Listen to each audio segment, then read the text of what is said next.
여러분들의 지인을 통해서 자, 이 업체 어때? 여기서 한 거 믿을만한가? 하고 얘기를 하는 것은 지인들에게 아는 업체를 소개받는 추천의 방법입니다. 친구들에게 물어보시죠. 그 컴퓨터 어때? 라고 물어보시죠.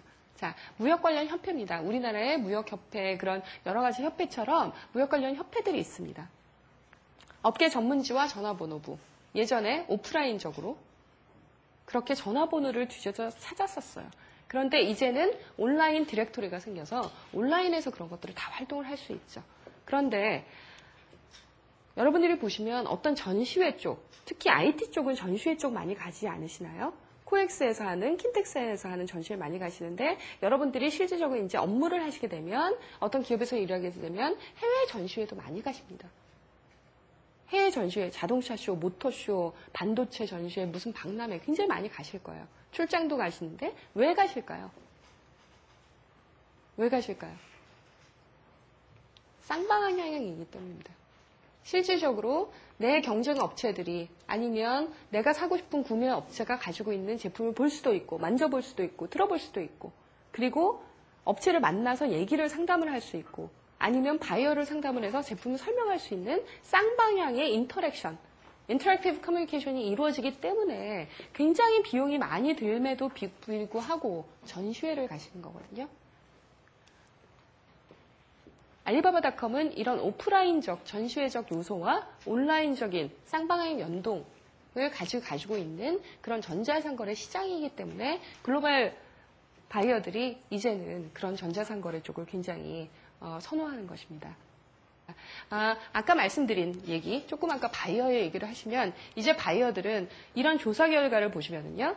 자, 해외 바이어 소싱에서 가장 중요한 채널이 뭐냐? 1이 가장 높은 거, 4가 가장 아래인 거라고 조사를 했을 때 이 부분에서 이 수치에서 유념해 보셔야 될 것은 바이어들은 이미 이 소싱으로 변화했다는 겁니다. 여러분들이 인터넷에서 자료를 찾으시는 것처럼 기업 간의 어떤 제품 검색이나 서비스 검색이나 업체에 대해서 알아보는 모든 소싱 활동이 이미 그 트렌드가 이 소싱으로 변화했다는 거고요. 기존의 전통적인 통로는 그 중요도가 현저히 줄어들고 있습니다.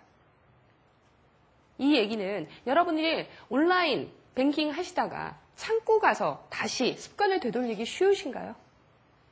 한참 인터넷으로 항상 뱅킹하고 거래하시다가 현금 자동 출입기에서 돈 받으시다가 창고 가서 일부러 손으로 써가지고 얼마 결제 받으시기 이제는 되돌리기 어렵죠. 한번 이 소식으로 그 업무 효율성에 대해서 효과에 대해서 맛을 본 바이어들은 실질적으로 그 트렌드를 다시 되짚어서 뒤로 돌아가지는 않습니다. 물론 오프라인적인 방법, 아까 보시면 바이어랑 공급업체가 만나서 실질적으로 제품을 보고 의논을 하고 새로운 제품을 어떻게 만들어갈지 의논하는 거 보셨죠?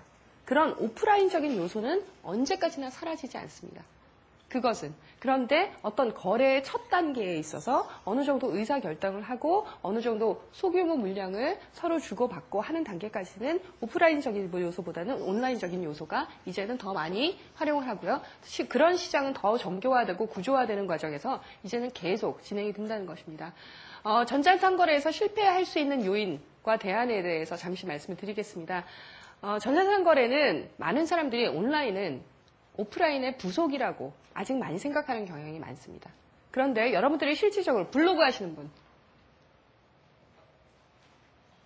의외로 별로 없으시네요? 싸이월드 하시는 분 싸이월드는 그래도 많으시죠. 예. 그런데 여러분들이 실질적으로 싸이월드를 하시고 싸이를 내 싸이다, 홈피다 하시면 실질적으로 어떻게 하셔야 돼요? 싸이에서 아니면 블로그에서 뜨려면 어떻게 하셔야 되죠? 예, 글을 올려야죠. 그죠? 근데 친절하게 해야 되겠죠. 그죠? 그래서 방문자의 이목을 끄는 좋은 내용이 컨텐츠가 있고 수시로 업데이트를 해주고 누가 내 친구가 아니면 지인이 와서 실질적으로 어떤 댓글이라도 하나 달아줬을 때는 거기에 굉장히 신속하게 댓글을 달아주고 지속적으로 내용을 하고 인맥을 관리해 주셔야 되죠. 자, 온라인 홈쇼핑을 운영을 하셔도 온라인 쇼핑을 운영을 하셔도 마찬가지입니다. 자, 여러분들이 개인적으로 블로그 하나 사이에서의 인기 스타가 되고 그래도 매장되지 않으려면 그 정도 활용을 해주셔야 되죠. 근데 많은 분들이 온라인 시장에 기회는 많이 보시는 대신에 그냥 내버려 둬도 된다고 잘못 생각하시는 경우가 많습니다. 홈페이지 해서 아니면 저희 같은 기업 간 전자상거래 시장의 멤버로 들어와서 인터넷을 통한 수출을 하겠다는 원대한 꿈은 가지고 있는데 실질적으로 그런 활동을 안 하시는 경우가 많아요. 그래서 그렇게 불충분하게 관리를 안 하고 리소스 지원을 하시지 않으면 실질적으로 있어도 사장이 되는 거죠. 왜냐하면 전 세계에 4천만의 회원들이 굉장히 열심히 활동을 하기 때문에요. 그래서 공급업체와 바이어 간의 신뢰가 굉장히 중요하고 온라인적인 기법과 오프라인적인 기법을 서로 적절하게 믹스하시는 것이 필요합니다. 그 다음에 온라인에서는 사이언스도 마찬가지지만 노출이 많이 되어야 되죠.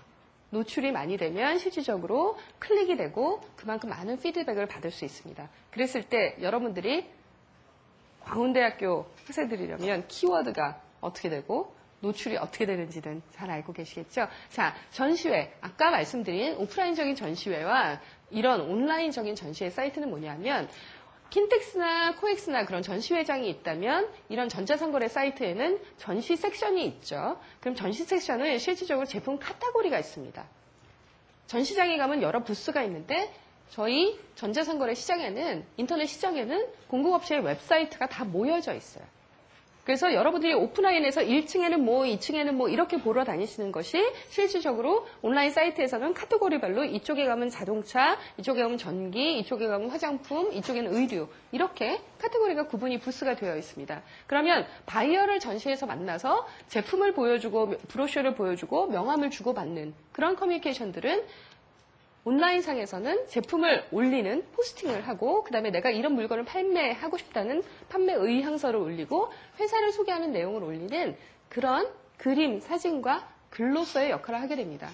공급업체와 바이어가 서로 만나죠. 그랬을 때 글로벌에 860만, 지금 3월 기준인데요. 굉장히 이 수치가 많이 늘고 있습니다. 그래서 그런 기준의 사람들이 서로 만나게 되고 커뮤니케이션 도구는 커뮤니케이션과 협상을 면대면 1대1로 했다면 아까 보시면 인콰이어리를 보내죠. 이메일로, 메신저로, 그리고 메시지 센터가 있어서 그것을 관리를 하고 아까 동영상 화상 채팅도 하고 메신저, YM도 하죠. 그런 트레이드 매니저라는 도구를 통해서 그런 커뮤니케이션과 협상을 지속을 해나갑니다. 자, 인콰이어리를 여러분이 앞으로 전자상거래 시장에서 어떤 사업을 하시던 아니면 활용을 하시던 간에 꼭 어떤 전자상거래 시장이든 공용되는 룰이 있습니다. 가장 중요한 것이 노출을 높이는 겁니다. 노출 활동을 여러분에 대한 노출을 높여야 조회가 일어나고 그다음에 사업에 대한 인콰이어리가 일어납니다. 인콰이어리가 있어야 실질적으로 거래 협상이 들어갈 수 있겠죠. 자, 이것을 할 수 있는 방법은요. 어느 인터넷 기업이든 마찬가지입니다. 어느 인터넷 기업이든 거의 비슷한 패스를 가지고 있어요. 실질적으로 상품 등록을 많이 하고 그만큼 밑밥을 많이 던져